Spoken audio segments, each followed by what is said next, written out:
Hola, hoy les vamos a hablar sobre la estratificación social. Mi grupo está conformado por David Méndez, Gerson Valencia y quien les habla, Eileen Cabrera. Para hablar de esto debemos tener en cuenta que la estratificación social se basa en una organización de personas según el grupo de riqueza, estatus, ocupación y poder. También hay que tener en cuenta que hay varios tipos de grados de desigualdad social, en el cual se tratan de grupos sociales con ventajas a recursos económicos, poder y prestigio. También hay que tener en cuenta que se reconocen tres tipos de desigualdad, como lo mencioné anteriormente, y la desigualdad no siempre está ligada a recursos económicos o recursos materiales, porque los diferentes grupos sociales se pueden tener o no igual acceso a estos recursos. Las diferencias entre grupos sociales surgen por factores como la edad, el género, el talento, el sexo y se reflejan en el prestigio o el poder. Bueno, vamos a hablar sobre el poder. El poder es una ventaja y una habilidad la cual se trata de conseguir que otros hagan lo que no les gustaría hacer. Es el poder de la influencia basada en la amenaza y la fuerza.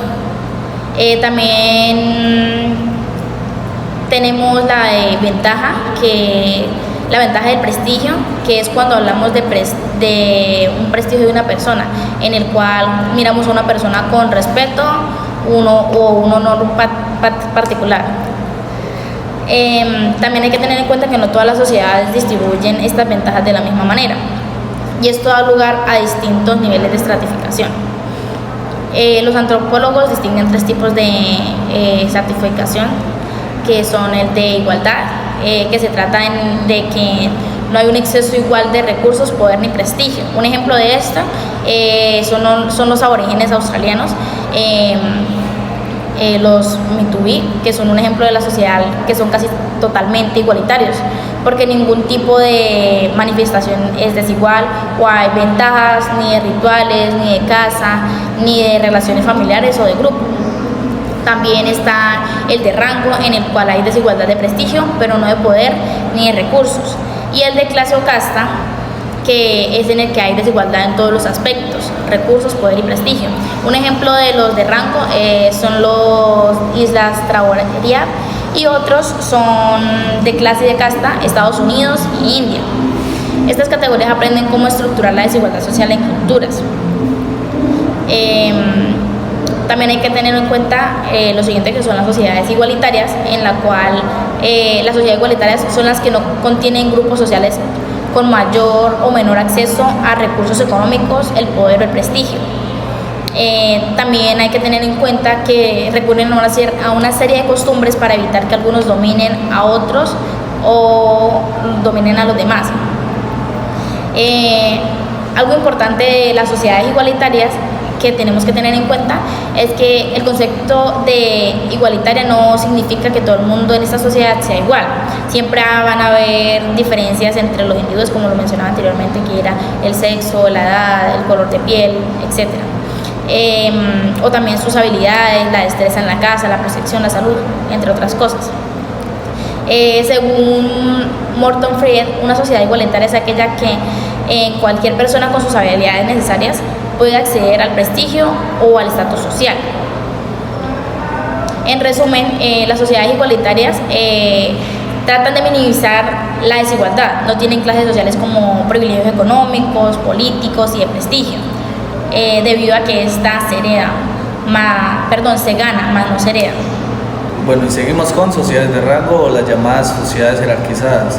Las sociedades de rango son aquellas donde se establece una jerarquía social que son basadas en la diferenciación genética que hay junto a respecto a un líder. Esta diferenciación implica la diferenciación de rango, donde unas personas, a diferencia de otras, tienen cierta desigualdad al acceso de poder o al estatus de la comunidad. El rango, la posición del jefe es parcialmente hereditaria. ¿Qué quiere decir esto? Que cuando la persona líder por alguna razón fallezca o incluso deje el poder, la persona que va a ocupar el liderazgo va a ser la persona que va siendo el hijo. Esto va a permitir que siempre se quede el poder dentro de la familia También es importante saber que el rango se va a caracterizar mucho en su cercanía con la familia. ¿Qué quiere? Ahora a continuación pasamos a lo que es sociedades de clase. Pues prácticamente las sociedades de clase hace referencia al sistema de estratificación social basado en la posición económica y social que tienen prácticamente los individuos. Aquí va a haber, es donde pertenece una clase, determina la movilidad social y las oportunidades que tienen disponibles, y que gracias a esto, o que por esto, o gracias a las sociedades de clase es que existen las distintas sociedades que conocemos, lo que vendría siendo la clase baja, la media y la alta. Sabemos que esto va muy en relación con las sociedades de rango, porque a diferencia aquí es que en las sociedades de clase hay una desigualdad al prestigio, con diferencia que las clases se caracterizan porque hay grupos con mayores beneficios a los diferentes grupos. Es por esto pues que, como le decía, en las sociedades de clase ya existen las distintas clases, que es baja, media y alta. A continuación pasamos al sistema de clase abierta. Pues bueno, esta es una clase parcialmente donde es una categoría de personas que poseen todas las mismas oportunidades para conseguir recursos, poder y prestigio. Esto hace referencia a la clase. El sistema de clase abierta son las personas que tienen diferentes oportunidades, donde es posible de que una persona de clase baja pueda acceder a otra clase. Esto lo puede hacer mediante educación, mediante herencia, o que se llegue a casar con una persona de un estatus social. En este sistema de clase abierta es muy importante por la razón de que siempre las personas de clase alta se van a mezclar con personas de clase alta, por la razón de que no se busca que ellos busquen pues mermar de estatus. Es por eso que los de clase alta pues sus hijos van a asistir a colegios privados, a universidades privadas, donde se van a estar relacionando con personas de su mismo nivel. Esto va a permitir que sí o sí en su futuro pues tengan, digámoslo así, entre comillas, la vida resuelta. Se caracteriza por lo que le decía, que una persona de bajos recursos, por decirlo así, una persona campesina de clase baja, pueda acceder a diferentes estatus dependiendo de su trabajo, dependiendo de su educación, y es por eso que el sistema de clase, una característica muy importante, como lo decía, es que las personas tienen el poder de subir a una siguiente clase. Bueno, a continuación seguimos con el sistema de casta o el sistema de clase cerrado, por decirlo así. Bueno, el sistema de casta es un grupo de rango cuyos miembros están prácticamente determinados por nacimiento, o se puede llegar a esta clase ya sea por un convenio, que vendría siendo el matrimonio.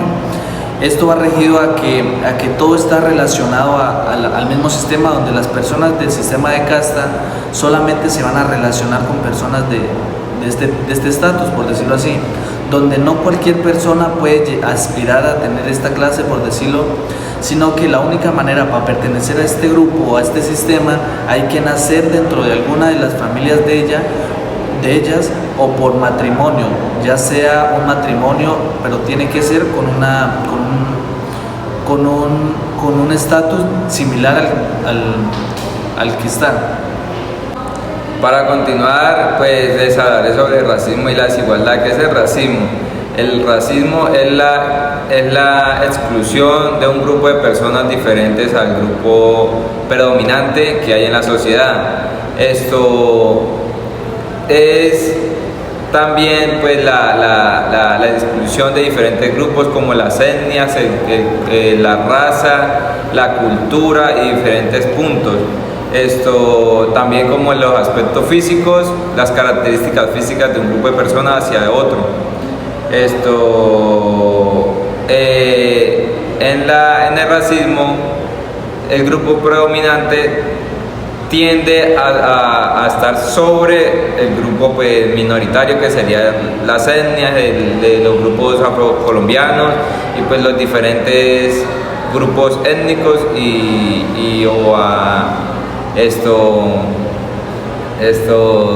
pues sí, de raza. También históricamente pues se ha denominado pues en la esclavitud, se notó pues bastante en las épocas anteriores. En las comunidades étnicas pues es muy notorio el tipo de cultura que manejan, también la desigualdad que hay, como el hacerlos sentir inferiores por ser diferentes al grupo predominante, que la mayoría del grupo predominante no se hacen llamar étnicos. También los grupos étnicos son muy como manejados o se aprovechan los políticos o políticamente se aprovechan de los grupos étnicos y raciales. Para continuar hablaremos de las características de la estratificación social, que se inició o se tienen evidencias que se inició hace unos 8.000 años. Antes el desarrollo de asentamientos fijos y la aparición del dinero fueron los que llevaron pues a los inicios de la estratificación social, que sería como los diferentes grupos que se acomodan pues dependiendo su capacidad económica, social y racial. También en la democracia pueden haber desigualdades, como lo son: el que más tiene dinero pues va más arriba y hace inferior al que menos lo posee, y así sucesivamente. Las diferencias étnicas y raciales refuerzan la estratificación social, es decir, una persona que es de color blanca y tiene pues dinero, se hace muy superior a una persona de color pues morena, por lo mismo, por el juzgar el color de piel y la raza y las etnias también. La esclavitud es muy relacionada pues históricamente en la estratificación, porque pues como se sabe, los colonizadores pues eran blancos, los esclavos pues eran los negros y los indígenas, o en ese tiempo pues llamados indios. Entonces pues eso también conllevó a la estratificación social.